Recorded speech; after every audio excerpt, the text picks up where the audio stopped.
They say Blackthorn Castle has been abandoned for over 300 years. No guards, no lights, no footsteps. That's a lie, because the castle still feeds. I crossed the iron gates just before midnight.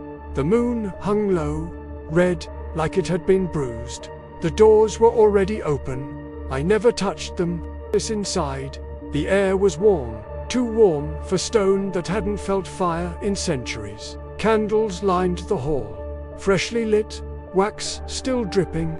That's when I heard it. Breathing. Not behind me. Inside the walls. Portraits watched me as I walked, every noble frozen in time, eyes dark, mouths slightly open, smiling. I passed a mirror and stopped. My reflection didn't.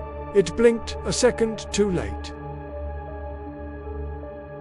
The first scream came from below. I followed it down a spiral staircase that seemed to grow longer with every step. At the bottom, a grand hall, and a table set for dinner. Silver plates, crystal goblets, filled with blood, still steaming. A voice whispered from the shadows, "You're early." A tall figure stepped forward, skin pale as marble, eyes glowing like dying embers. A vampire, but not hunting. Waiting, he smiled and gestured to the hall. "Everyone who enters this castle," he said, "believes I'm the monster."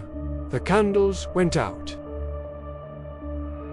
When they relit, the hall was full.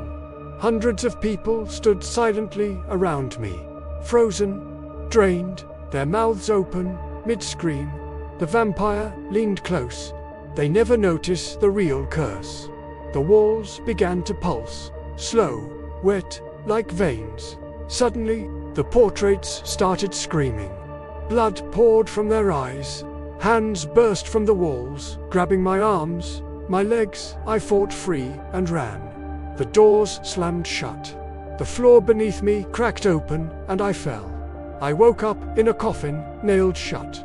My heart was pounding, but the sound was wrong. Too slow, too heavy. I pushed the lid open and screamed. My hands were pale, veins black, fangs pressed against my lips. The vampire stood above me, smiling. "The castle doesn't kill," he said softly. "It converts." He turned away. "As long as Blackthorn stands, it must drink." Morning came. Villagers gathered outside the castle gates. They heard screaming all night.